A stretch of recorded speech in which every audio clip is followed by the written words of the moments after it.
Henshin to go, baby. What's good, guys? Yoku here, and today we're going to be talking about, or rather, I'm going to be showing you guys some amazing showcases for some gameplay. I know we haven't done this in a little bit because I took my big break, but now that I'm back, we're doing things in full force or swinging in full force.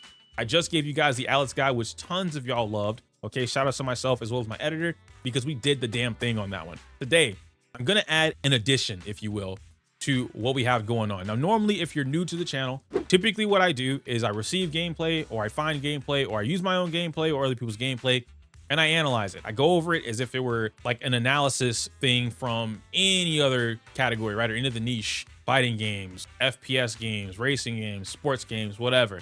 I use the gameplay as another form of teaching you guys live. Now, today, I have some special videos. I have two of my guys from the community, right? We got Zena, aka Zenasta, as he calls himself on YouTube, but he's Zena Horan. And then we got Dabi. Now, Dabi is seen as the cracked out player in my Discord, one of the cracked out players in my Discord, okay? Dabi be doing some crazy stuff. We are going to be playing Alice Comp. All three of these videos have Alice teams, but there's something particular about each one of them that I really want to point out. So without further ado, let's just jump right into it. And now we're here. Bada boom, bop, bop. Clowning on a Jester in 52 seconds, featuring Spook Shack. Now, I was hoping that I didn't have to tell y'all how much it is, but maybe that's going to be a little bit of excitement, right? We are going to beat Jester. We're going to watch Zena beat Jester sub 1 minute, 52 seconds. Hold on. Is this music copyrighted? I'm tired of y'all, bro. Like, before I even hit play, you got 2 seconds out of me. Is this copy? If this is copyrighted, y'all going to piss me off so bad. No, thank you.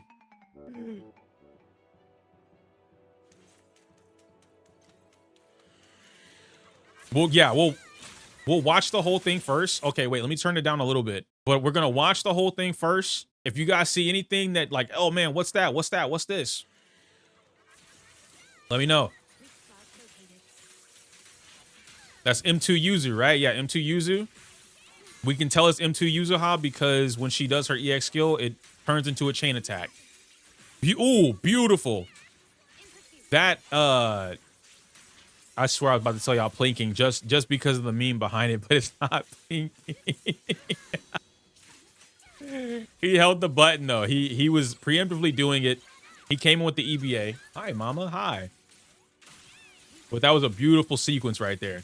We get the shock right here. It's gonna be polarity disorder. 1, 2, 3. Beautiful. Another boom. Ooh. Yes. That was a 1 million disorder back there. I saw that. Another one.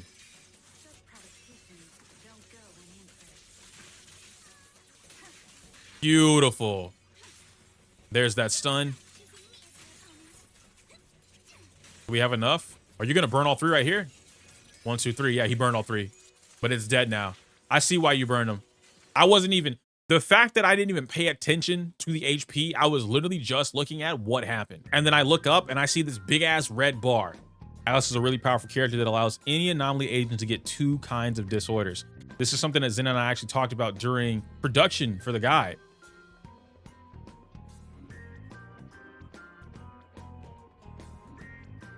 Yep, boom. I'm not even gonna read that. Don't even bother, bro. Okay? Outside of that, whenever you proc shock, he falls, and you can prevent his miasma phase, so Zena's gonna abuse that. This is insanely good to know, because as I explained to you guys before, right? Certain enemies, when you know their functions, when you know what makes them strong or weak, and you know how to abuse that, the game mechanics, you can use these in your favor. This is how you get faster clears, or even if you're not even looking for speed, this is how you get stronger performances with the teams that you play. Understanding those baseline things, doing a little bit of research to learn those things, or discovering it on your own. So whenever you're fighting an enemy, there might be some instances where you do something and then you get a reaction for that. So in this case, if you're fighting Jester and you burn him, but Jester continues to move forward, well, this tells you that burn really doesn't do anything to Jester. But then if you take a different team and you see that you shock him, as we see in this video, and Jester stops doing whatever he was doing, the game is now giving you a positive reaction to an action that you've done. Learning, absorbing, studying, whatever, like all of this stuff makes you a better player. I talk about that all the time. And I get it. I'm learning more and more every time I have these conversations. Most players' issue isn't even the execution. Now, you guys watched the video with me earlier. You know, there's a lot of execution that goes into this. That's not most players' problem. Most players' problem with improving at the game is their lack of information or willfully being ignorant. Yeah, that is probably that one, right? Like, you're either choosing to be ignorant or you just don't know the information. Beautiful parry. He kept the attack plus the parry. Yep. And so breaking this down, right? What happens here when Jester is attacking? We get this parry animation. Boom. That's Protopunk. We get the follow-up attack into the EX. Another parry. yUzUhA comes out. Now he has both of his buffs up, Protopunk and Swing Jazz from the set.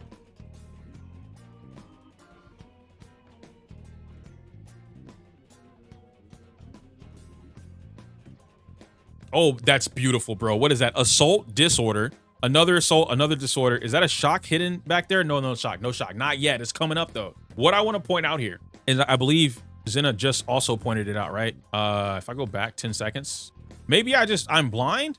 Okay, here we go. No. All right. Look at the bottom of the decibel gauge for which assault is on Jester, right?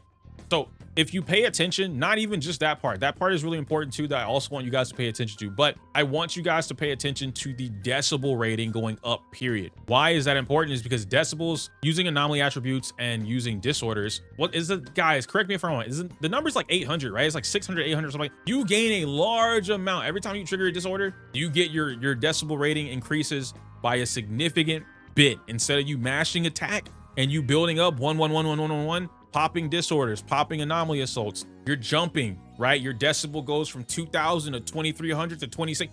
So when you see something like this happen, pay attention. Up here in the top left corner, you see, look at that. Even before that, yUzUhA is at 2000 points on her decibel. She's gonna get a pop. Watch this, boom, 2475. She jumps up almost 500 points. She's already over 75% there for her ultimate to come back. We're what, 15 seconds into what's going on? yUzUhA comes out already at 2600 because of her polarity disorders. And now she's gonna come in, this is gonna be a shock and another disorder. She's gonna hit ult. If he hits this EX skill, oh, he just took the disorder, but she's already, you see she's already there, right? She jumped from 26 to 29. Using an EX skill right there would have done it, but saving energy, doesn't need to do it. And then he's also pointing it out right here. He's gonna get that shock, falls on his butt. And even I'm learning something new with you guys.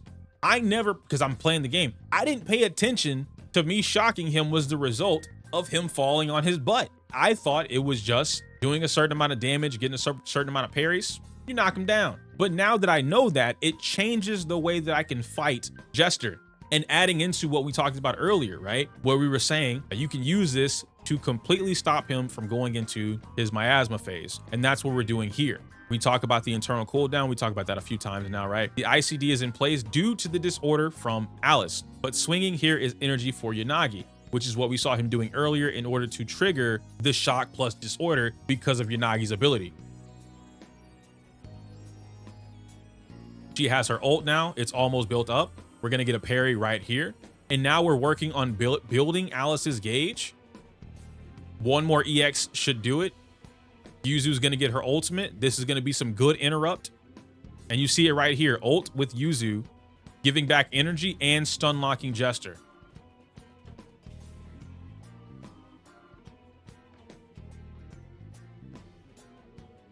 There's another shock. EX to activate both passives or both stances for yUzUhA. We get one more right here, boom. Another disorder. We go into Alice's ult, and all he's doing, he's continuously using the electric right here to keep Jester on his ass. Polarized assault, 1, 2, 3. yUzUhA's gonna come out straight up into the ult. There it is. Where's her ultimate at right now? She's already at 7. Watch this jump up. Boom, boom, boom, boom, boom, boom, boom. 400, 500 now. And it's stunned. GG's.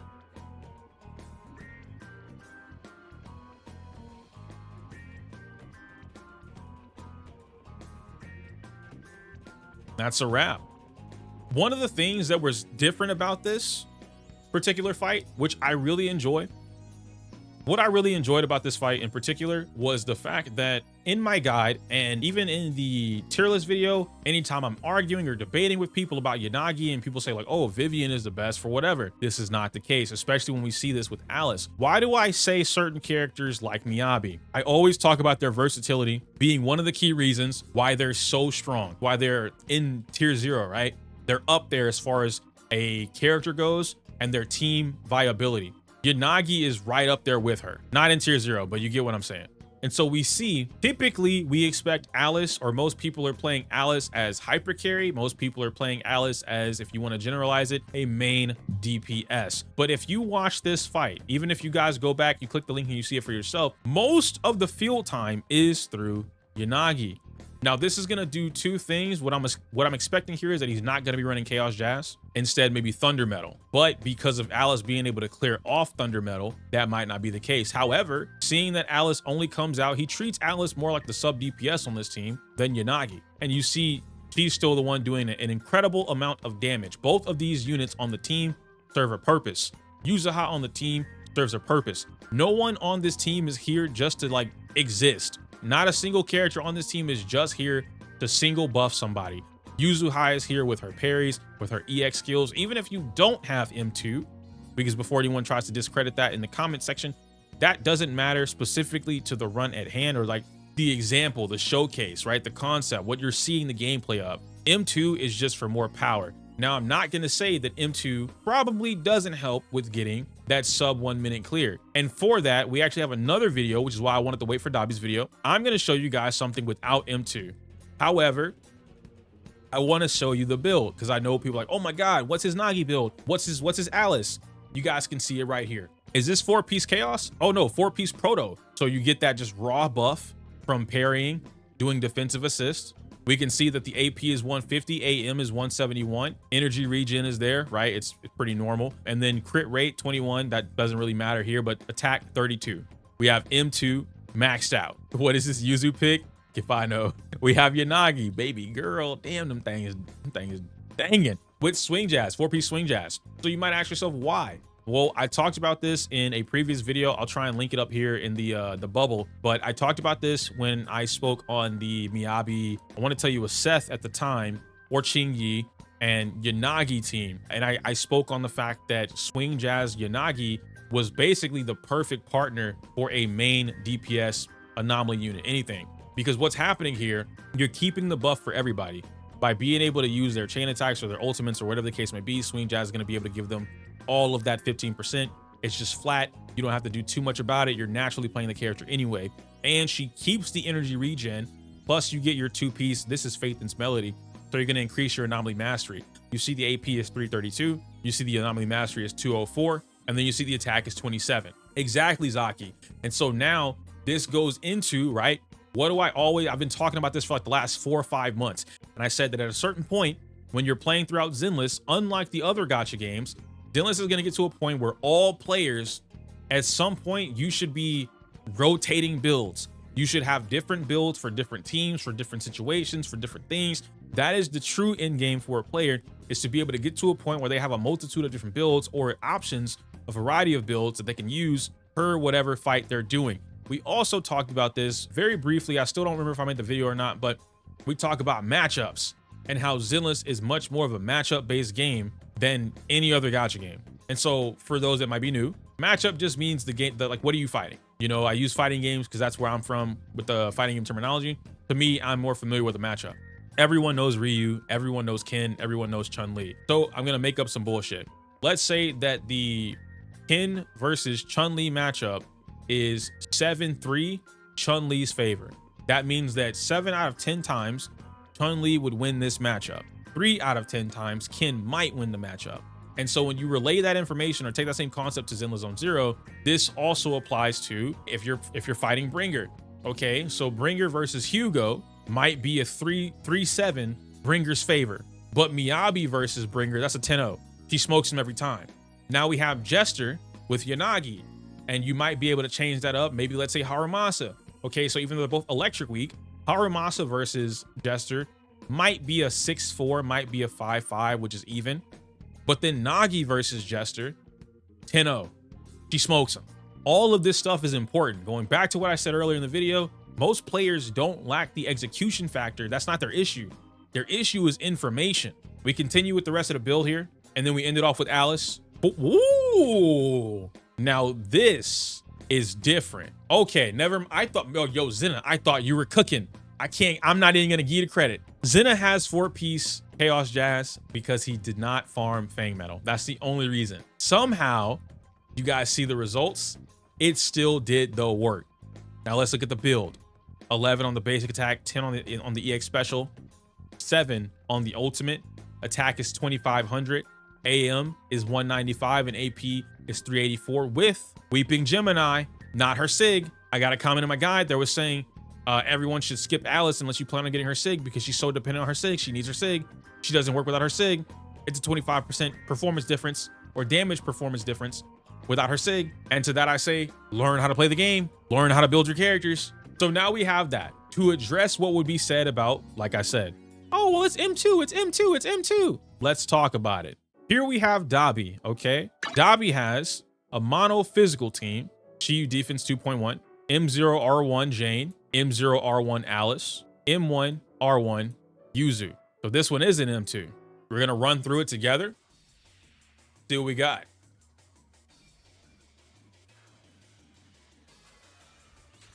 Started off here, EX special, just to give her the boost. We're building up Jane's passion state as quickly as possible. That's the first assault. You see that it was pretty weak, right? 500k. There's another. Oh, y'all see that million damage? Two. Okay, a million damage from Jane. And then 900k from Alice. And the disorder on top of that, bro. That was nasty. But if we're looking, right? Immediately we can note. I'll let it play. Immediately we can notice a difference between the style of play. This is way more aggressive. And now we do get miasma phase. Why? Because of what we just learned about shock. There's no shock. You can't put him on his ass. You have to fight him. Now here we go. We bum rushed all the way through the miasma. Was that 300k? That was 300k. I was gonna say, was that 3 mil? But 300k. This guy's dead. The moment he gets stunned, he's dead. He probably dies before stun. I'm not even gonna hold you. He's dead before stun. Oh my gosh. Oh my gosh. There it is. So let's run it back, right? Yeah, Jane, mono physical, and I said that in my guide. The way you play teams, completely different. And so this, again, when I talk about the changes with Pridewind, and like, it's not that I don't care about the placements. I know somebody might be like, oh, well, you know, but I agree that so-and-so is tier 1.5. I don't care about the placements. My issue is the precedent that it sets for players who should be learning the game, but we're diminishing their amount of learning. We're simplifying what they should be learning or the information being given to them. And then we get situations where it's like, not even this, where we just saw that Jane, right, the mono physical team was very aggressive. But we get situations where now you have people essentially talking out of their ass. And I don't say that in a negative way or a bad way, but I'm saying that's what it is. You have people talking out of their ass where they're saying, oh, this team performs better than this team, and they both play the same way. Jane, Alice, and Alice, yUzUhA, and Vivian play the same way that mono physical does. And with Vivian, the Vivian and Alice team beats out all the other teams. This is not true at all. You get into builds, you get into whether or not you do have mindscapes, whether or not you have W engines, and what makes that accessible to you or not accessible to you. If you don't have signature W engines, let's take Jane's for instance with her sharpened stinger and the predatory instinct. You don't play Jane the same way without her signature W engine because you don't have to do the activations for her signature W engine, right? So the way that you play her, it's only slightly differently, but it's differently enough that as a player, you need to be aware of that information so that you can assess or reassess and adapt to whatever it is, whatever matchup that you're fighting in the game. We go back through here though. Let's run it back. Let's try and watch this. I'll do my breakdown for this real quick. We see, just like I mentioned before, Jane is building up her passion meter, doing attacks, and then we're gonna get that back, boom, right? Dodge counter, another dodge counter, getting straight into passion state. 10 seconds in, we're already in passion state. We got the first weak assault out of the way. Now we get the big assault. That's 1 mil. Another assault, 900K. And there's a disorder behind that. I think it's like 600K. Yep, 682,000. We get that parry. We're protecting Jane. Boom. There's a pop right there. Now, what did we learn from Zena's video that we talked about earlier? 2 things that are key for you to understand. Number 1, you don't run shock. You can't put him on his ass, which means you can't interrupt him to stop him from doing whatever it is, which means you are not able to abuse miasma phase, or rather preventing miasma phase the same way. Now, this doesn't mean that you can't stop him from going in miasma phase, but it means that you don't have the ease of access that somebody who's bringing an electric agent onto the field or into the matchup versus Jester has. So because of that, Dabi has to adapt. He has to change his game plan or come up with a different game plan compared to Zena. What does that mean? It means, which we've seen this with Guzzlord when I did my big video for the free-to-plays and like the real problem with miasma or something like that. If you understand the basic mechanics of the game, Zenless Zone Zero, or what you're playing, the team, the monster, whatever, you can turn things that should not be in your favor in your favor. What do I mean by that? You can make miasma work for you. A lot of people complain and they think miasma is the worst mechanic in the world. The reality of people that make this decision, miasma is not the worst mechanic in the world. It's not a bad mechanic. It's not a horrible mechanic. And it's not a time waster mechanic because it's supposed to waste your time. It's a mechanic built to help the boss, because the whole thing for the boss is so that the boss doesn't let you, the player, win. I've never played a game where a player actively bitches, moans, and complains about the boss doing boss things. Like, you just don't want the game to fight back. That's what it feels like. However, we then go on to double down on what I was just saying here, right? Learning how to use miasma in your favor. Miasma does more damage to the boss than most players are doing on their own. Miasma currently in the game does anywhere between 2.4 to like 5 million worth of damage on an enemy's head once you pop them. And so you learn the matchup, you learn how to fight it, you learn how to use it against you. We have Alice here. We know that the threshold has been met. Jester is already beneath that 70-75% HP threshold, which means Jester, the moment he gets the opportunity, I'm going in the air.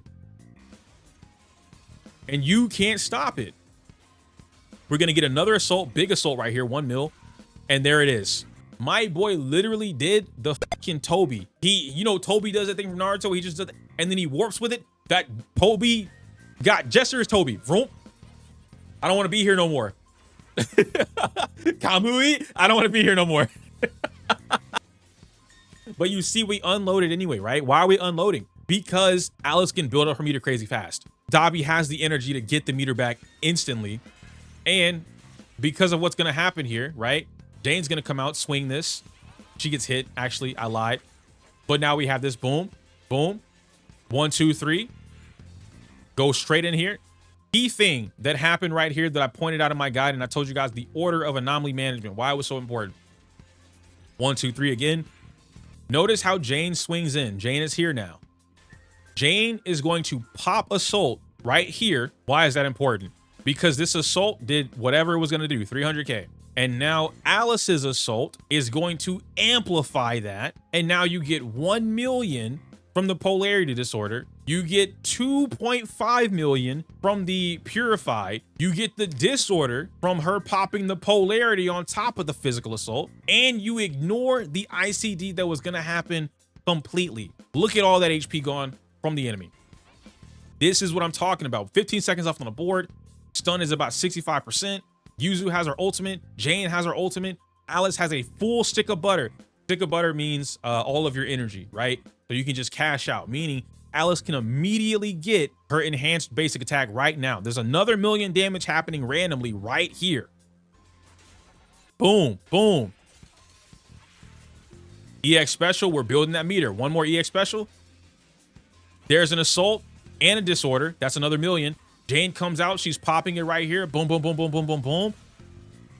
Done. EO, why do you have such an issue with Pride when combining the tiers? Because not every character plays the same way. Not all stunners aren't fucking supports. They have supporter capabilities. Yes, they do. But then when you look at how teams are played, when you look at things being performed at like a truly optimized level, not some fucking hyper carry, I killed the boss bullshit. I'm not saying or I'm not trying to say that hypercarry is not a valid team comp. It is. And I'm also not trying to say that hypercarry is brainless, thoughtless. There's nothing mindless, right? There's nothing that goes into it. That's not what I'm saying either. What I'm saying is that these comps play completely differently. You running a hypercarry comp does not allow you to play the same way that you're playing something a little bit more standard or a double DPS comp. They just don't function the same way. You can't do the same things. So when you add a stunner into your team, the way you play the team is completely differently than the way you play a hypercarry, whatever the DPS you're playing. yUzUhA hypercarry, so yUzUhA, Nicole, and Astra does not play the same way that yUzUhA, Chingy, and Nicole does. They're completely different types of teams. But to say, oh yeah, Chingy is also a support. She does the same exact thing or goes in the same category as Nicole and Astra. Those things, you can't combine. They don't work. It doesn't correlate at all.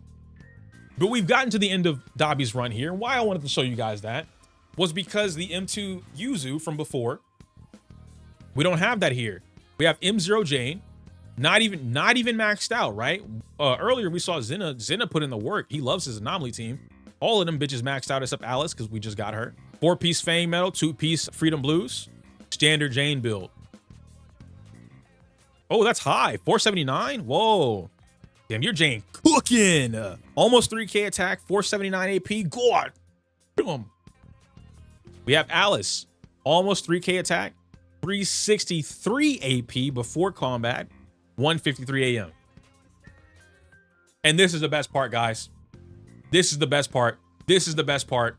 I needed a moment of silence because every single time I show anyone something, I show you guys clears and I tell you that skill, player skill over builds or hypercarry or math or whatever the fucking calcs say. I tell you guys this shit all the fucking time. If you know how to play the goddamn game, if you understand the mechanics, the basic mechanics of the game, you can achieve things that you probably shouldn't be doing. So we have an Alice who does not even have all of her cores activated. We have an Alice with level 1 everything. Basic attack, dash attack, assist, EX special, and her ult. This Alice on paper is supposed to do no damage. Let's go back to why. Why is Alice popping off 1 million assaults? Why is Alice getting 2.5 million assaults consistently? Because her whole thing is like fucking, what does Kakashi do, bro? Sharingan, right? She copies what Jane did, and then there you go. Oh, it's because you had the M1 yUzUhA. No, you fucking moron. Not you guys in chat, obviously. I'm preemptively calling the person who would comment about an M1 Yuzu a fucking moron because this has nothing to do with the skill being shown, displayed on the field right now. The Alice, there is no excuse. The excuse, this is, hell, is here somewhere and I can't find it. I can't find the diagram. I can't, it's here somewhere and I can't find the diagram, bro. There it is. There it is. We're bringing it back. We're bringing it back. We're bringing it the back, boys. Okay? Your excuses to get better at the game have nothing to do with miasma. They have nothing to do with the game improving or increasing the anomaly by 10% or 10 points, whatever it is. They have nothing to do with bosses being difficult. They have nothing to do with quote unquote time wasting mechanics. The answer is and always will be, obviously this is a harsh manner and I don't mean to say this as harshly as I do, but the answer is that you just suck and you could not suck by learning more about the game. It's that simple. We cannot keep making excuses over and over and over and over and over again about why Zenless Zone Zero is so hard, but it's a baby's first mash game. It can't be both. It cannot be baby's first mash and it can't be hard or difficult or whatever the fuck. We're all under this genjutsu here, apparently. Also gonna point this out. In my guide, I spoke about 2 pieces. And I said that if you have her signature W engine, this allows you to run a separate 2-piece compared to Faithens. Because now you don't need Faithens anymore. You gain more by not running Faithens. This doesn't necessarily mean more damage. It means you gain more stats, you gain more passive, you gain more ability to do anything. We have 2-piece Hormone Punk, almost 3K attack, but without any cores or any skills activated either. And we're meeting all of the criteria for whatever stats we want. Use on the 4-piece Astral, we take that. We take that. And then we have M1. She gains energy. That's exclusive to her. Doesn't matter for anybody else. Enemies that have the sweet scare, so her candy, they get their res reduced by 10%, and then her buff increases from 100% to 130%. None too crazy. So now we get to the final video. I know this is long, but you know, we're reacting like 3 different videos, right? We get to the final video, which is gonna be a special place in my heart. If you guys see it on the screen here, you can see my boy Seth. Seth is here. Oh, but Seth takes up too much time. You can't kill with Seth. Seth's not good. When you understand the game, you can get away with doing whatever you want. Why I'm bringing up the Seth right now, I'm not actually showing you guys Seth for the clear speed, despite this being a very fast or very quick clear speed with a Seth on the team. That's not why I'm showing you this. I'm showing you guys this because just like I mentioned about Seth's strengths, one of the key things that I always talk about is the ability to stun lock bosses. Why is that important? The conversation always comes up with the argument. The argumentative point always comes up. Why would I worry about stun locking a boss if I could just kill it? Well, that's the thing. Everyone can't kill it. This is how we get into situations like with the previous yU defense having Miasma Jane. At no point should Jane go into a second Miasma phase. Guzzlord. At no point should Guzzlord go into a second Miasma phase. Jester should never go into a second Miasma phase. But if in the event you're playing the game and you do go into a second Miasma phase, you know something that would help you so that you don't have to deal with that and you can continue to do normal damage and clear at a faster speed or a slightly slower speed, but not have to deal with that? Stun locking the boss. Let's watch.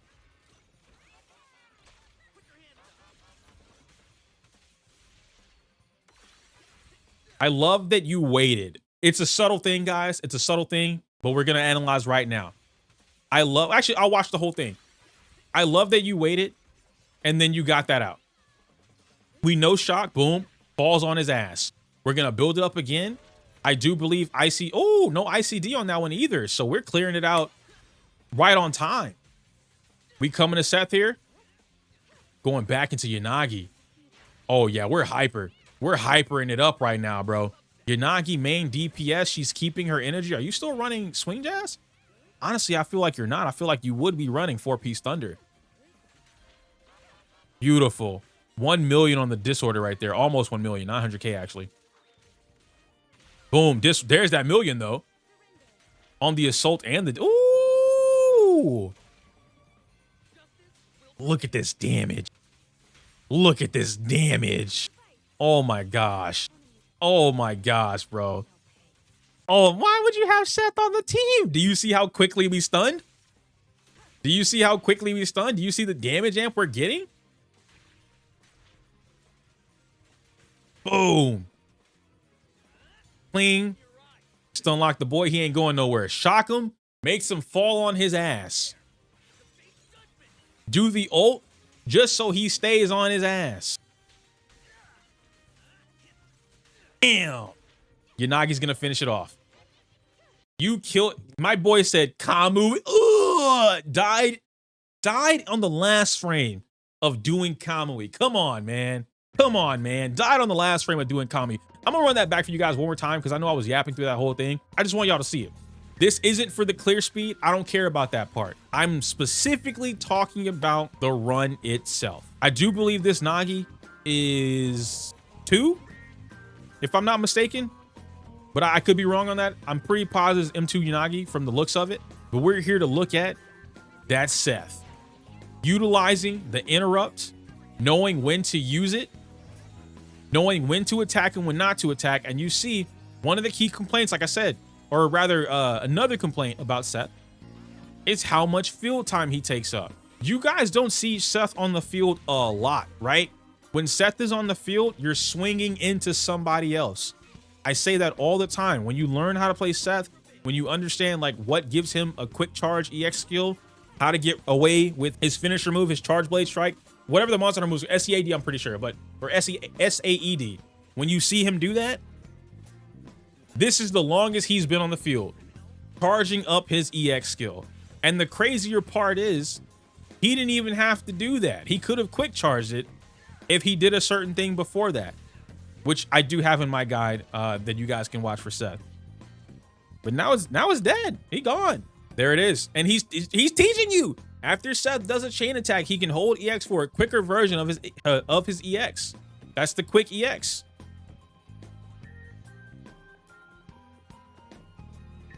That boy about to load it up.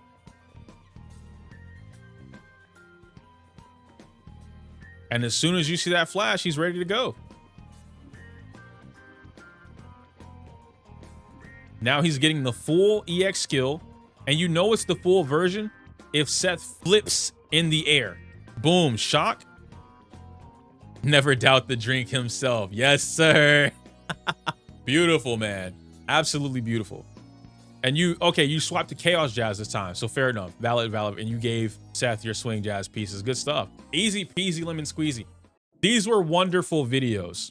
I loved watching each one of these. I'm glad we were able to sit down and analyze them. And I'm glad both the Zena and Dabi had some amazing tech to show off in these videos that casual or average player, whatever you want to call yourself, like if we need the green level player, whatever you want to call yourself, you can always pick this stuff up. Same thing that I mentioned before at the very beginning of this video. It all comes down to your knowledge, right? Like information, how much of this you have and what you're able to do with it. Never let anybody, this is like a life lesson. I know I'm not a life guy, but still, never let anyone clown you for fucking learning something that you want to learn. If you're into something, go learn it. If you have a weird random midnight obsession about something, learn the fuck out of it. If you go down a rabbit hole, haha, Alice, pun intended. You go down a rabbit hole of shit, learn the fuck out of it because that's what you want. If you're interested in it, do it, right? Don't let anyone clown you for fucking being more knowledgeable about something. That's what losers do. I'm using that word very specifically. The only people that clown you for knowing more information are fucking losers.